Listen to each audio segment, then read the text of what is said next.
बच्चों, आज मैं आपके सामने एक और कहानी लेकर आई हूँ। तेनालीराम की कहानी। तेनालीराम की कहानियों के बारे में आप लोग जानते ही होंगे। दक्षिण भारत में विजयनगर नामक एक राज्य था। वहां के राजा का नाम था राजा कृष्णदेवराय। राजा कृष्णदेवराय के दरबार के विदूषक थे तेनालीराम। विदूषक का मतलब है कॉमेडियन। राजा कृष्णदेवराय तेनालीराम की बुद्धिमत्ता से बहुत प्रसन्न थे। प्रसन्न मतलब खुश थे। और एक दिन राजा ने तेनालीराम से एक विचित्र प्रश्न किया। राजा ने तेनालीराम से पूछा कि तेनालीराम, क्या आप बता सकते हैं कि हमारे राज्य में कितने कौवे हैं?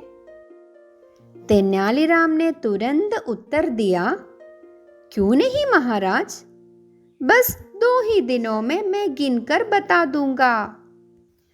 2 दिन देखते ही देखते बीत गए। तीसरे दिन दरबार में सभी लोग तेनालीराम का इंतजार करने लगे। तेनालीराम के आते ही महाराज ने पूछा, तेनालीराम, क्या कौवों की गिनती हो गई?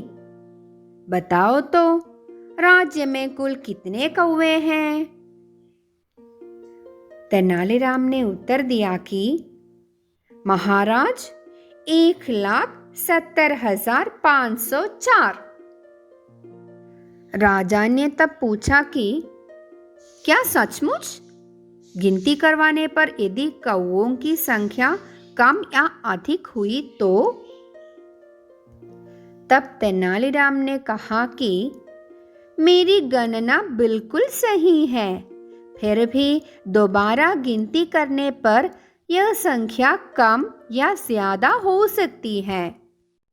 यह सुनकर महाराज को बहुत गुस्सा आया।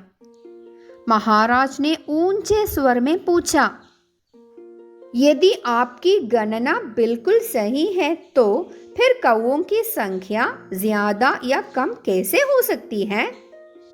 तेनालीराम ने उत्तर दिया कि देखिए महाराज, यदि पड़ोसी राज्य से कौवों के रिश्तेदार हमारे राज्य में मिलने जुलने के लिए आए हो तो कौवों की संख्या बढ़ सकती है। यदि पड़ोसी राज्य में हमारे कौवों के किसी रिश्तेदार की मृत्यु हो गई हो तो हमारे राज्य के कुछ कौवे उस राज्य में अफसोस करने के लिए भी जा सकते हैं। ऐसी हालत में कौवों की संख्या कुछ कम भी हो सकती है। यह सुनकर महाराज खिलखिलाकर हंस पड़े और दरबारी भी अनमने से हंस दिए। कैसी लगी कहानी? अच्छी है ना? तो अगले क्लास में फिर मिलेंगे। तब तक के लिए धन्यवाद।